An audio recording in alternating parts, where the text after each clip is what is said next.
Hello, everybody. I'm Brad. I'm CD. And we are the guys from Not a Clue Podcast. This is our after show for the May 6th, 2017 episode. Love the eyebrows.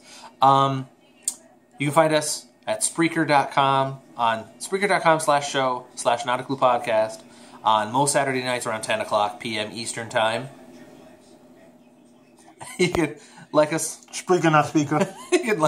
You can like us on Facebook.com/Not a Clue Podcast. Follow us on that Twitter thingy at Not a Clue Pod. And subscribe, please, to this YouTube channel. We're getting subscribers still, so thank you. We appreciate it. Thank you so much. All right. And now on to our topics. Jay Cutler going to Fox Sports instead of coming back to play football. Is that a good idea for him to do that? Anytime you can get millions, or even if he's only getting hundreds of thousands and not get hit, great idea.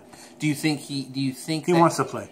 I was going to say, do you think he should be playing? Even though he said that this is most likely a permanent thing for him. I don't know if I say should, but I know he probably wants to play. Nobody wants to give him a job. I was going to say, but I guarantee you, if a starting quarterback goes down and they have nothing behind them really except for inexperience, do you think they might be throwing some coin at him to get him to come out of the booth, though?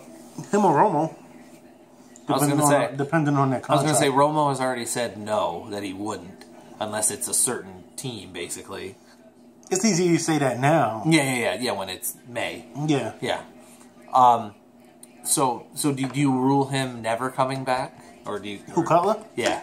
I think he'll be back. Okay. I think he will, too. Again, I think somebody will throw some cash at him, even if it's not as much as he was hoping to get. If they can throw some cash at me, I'll play. God, they could throw me $83.07 and be like, you know what, I'll take a snap. No, I need more than that. I need $83.14. And 4 cents. 14 cents. And then we're doing a short after show tonight because A, there's a boxing match on that's about ready to start, and B, he's got to do some husband duties, so we're shortening the show. Not those types of husband duties. Not the bound chicka wow wow ones. No, not those. No. It's husband/daddy duty. Yeah, there you go. And then the other one that I wanted to talk about because I saw it and I wanted to actually talk about it. Batting stances, like people with unique and odd batting stances that were your favorites from the time you can remember until most recently. Who were your favorites and why? I don't really have a favorite. Like, I never really paid much attention to it. But what about crazy ones? I'm trying to get there. I'm taking the long route. Shut up. I always like Sheffield. I like this bat waggle. Wiggle, waggle. Wiggle, waggle, wiggle. Wiggle, waggle, wiggle. I like the way he would have a really exorbitant bat wiggle, and then it just get quiet and he would explode through the zone. And maybe Tatis. I like how Fernando Tatis was so open. They like teach you stay closed and you curl up, and he was just so wide open. And then he curled up, but but I just thought he had extra money. I tried to replicate it once and almost hurt myself.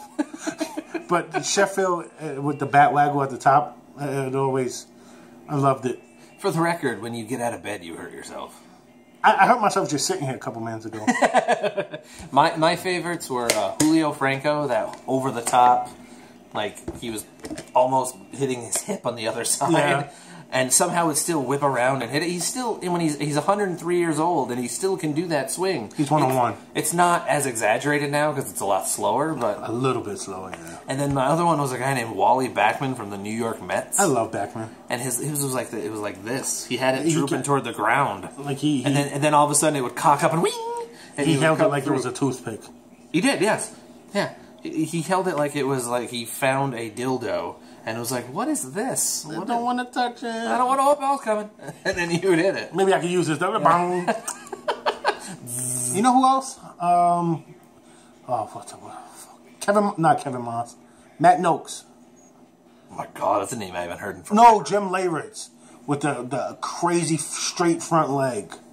You know whose swing that I always just loved, even though it's not a crazy swing? Griffey Jr.? Griffey Jr. So smooth. Prettiest swing in baseball. Prettiest swing I've ever seen. So smooth. You know who's not close, but who's number 2? Who? Robbie Cano. Robbie Cano's a good swing. Honestly, swing. Adrian Gonzalez has a very nice swing, too. I also like Will Clark's swing. Oh, another classic guy. Yeah. I like Will Clark, yeah. But Griffey... Smoothest swing I've ever seen. Yeah. Prototypical, like if you're teaching someone to emulate a swing, that's the one. Yeah, oh God, just the prettiest swing I've ever seen. It was contact, power. It was everything all in one. Because if he wasn't going to tank it 463 feet, it would go up the middle or in the gap. If he didn't get hurt, he would be considered. He still is considered. I was going to say it would be almost no question greatest player ever. Yeah. Because he still ended up with 6+ home runs and. He missed a good 3 years, so just add 30 home runs a year. He's at 700. You could even lowball it to 25, and he still would be. Oh, that 30 was lowballing it. Oh, There's a guy that was putting up 40+. That's true. But let's just say it wasn't. And he was in a bandbox in Cincinnati.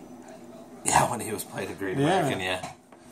I could hit one out there. Maybe not. Fuck that. I could hit one out there. If you're standing at second base, maybe. Listen, I can hit one out of Coors Field. On a nice windy day. I can hit one out of Coors Field. I've got some pop. Ish. Yeah, and that's not I can hit a lot. I'd hit one. Give me 500 at bats, I'd hit one. As long as they're not throwing fastballs or sliders. I was going to say that they're throwing R.A. Dickey knuckleballs. I'm not hitting a knuckleball neither. What pitches left? Change up. That's all I'm. But a straight change. Yeah, no. Nothing with movement. No, I needed to move a little bit because I'm probably going to be a little late, and I need the ball to center on the back on its own. Maybe batting practice. I can hit one out in batting practice. Oh, okay, there we go. Because they're throwing just straight cheese right in the middle of the plate, ish. All right, I can hit the warning track. Okay, end this show because I'm digging myself in a hole. Okay. Wait, before we go, I want to shout out my nephews. Ty and Jaren, thanks for listening and watching, boys. Thank you. Keep doing good in school or Uncle's going to kick your ass. You heard that. Oh, they know I'm not joking. I'll tune their ass up when I visit the city. But anyway, thank you so much. That was our after show. We are the guys from Not a Clue Podcast. Find us Saturday nights, Spreaker.com/show/Not a Clue not speaker. Spreaker not speaker. I'm trying to say this show. You can't hear it. Spreaker.com/show/Not a Clue Podcast. There. Find us on Twitter at Not a Clue Pod. Facebook.com/Not a Clue Podcast. Okay, that's really good. And subscribe to this channel. On behalf of Not a Clue Podcast, I'm Brad. I'm CD. And thank you guys for tuning in. What would Ron Jeremy do? Also, happy birthday to Willie Mays. Take care.